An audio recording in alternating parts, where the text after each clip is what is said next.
What you do not know about human body temperature can do you harm. The traditional 37 degrees Celsius and 98.6 degree Fahrenheit numbers are meaningless. But this isn't just coming from some random guy on the internet. So I will show you my one reference.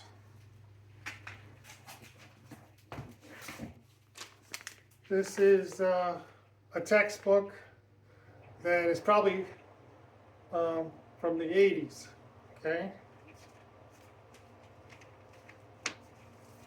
And I'm just going to read you a short paragraph here. Now, this is a textbook that was given to medical providers during its time. Normal body temperature.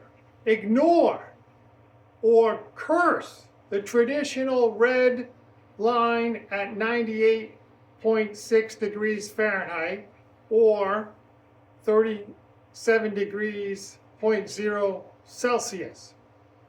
It is meaningless, and frequently it misleads the patient,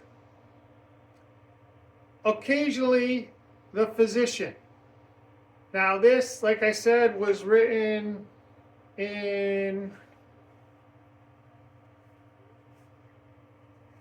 I should have looked at this sooner, sorry.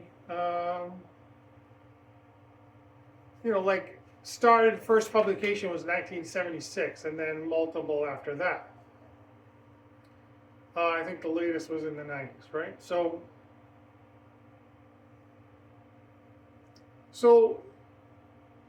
there's a range of normal body temperature, okay? This is what you need to know. It's not a single number. And your temperature is going to change throughout the day. So it's going to be the lowest overnight, and you can go up like a degree throughout the day.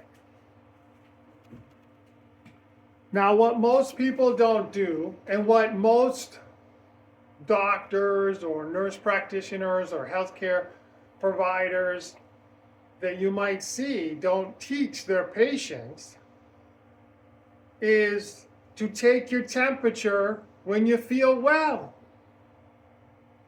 Not just when you feel sick, but when you feel well.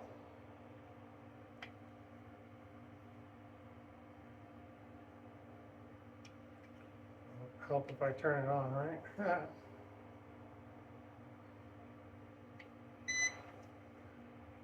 Okay, 97.7 degrees Fahrenheit. So I woke up today feeling fine. So that's my feel-good temperature. And maybe it could be even a little lower, it could be 97.1 because it's a few hours since I've woken up. But if you take your temperature when you wake up in the morning and you feel fine, you don't feel sick, then you will eventually memorize your approximate feel-good temperature. That's what's important.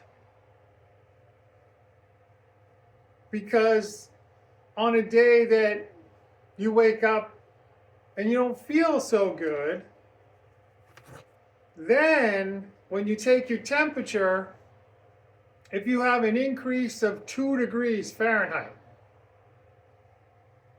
2 degrees Fahrenheit, then you have a low-grade fever. A low-grade fever. Which means that you are contagious. So whatever you have that's making you sick, you can spread to others in your household or your workplace or at the gym, etc. Now, if your feel-good temperature is 97 point something or even 96 point something, you could have a 2-degree increase in that feel-good temperature for you, that normal feel-good temperature for you, and it's going to vary between people. And you could be below 100 degrees Fahrenheit, so you might think you do not have a fever when in fact you do have a fever, and therefore you're contagious to other people. Now, we typically don't need a thermometer to measure a fever when we wake up in the middle of the night or whenever and we feel so bad we can't get out of bed. Like we feel burning up or burning hot. Someone could touch us and be like, oh, you're hot. Like, yeah, we can check our temperature to see, curious what it is, 102, 103, whatever it is.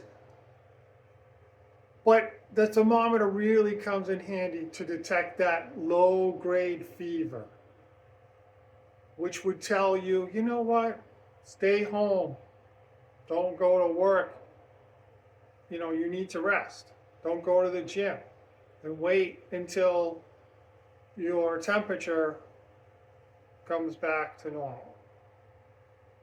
And obviously that's in the morning before you take any medication, or even depending how long you sleep, right?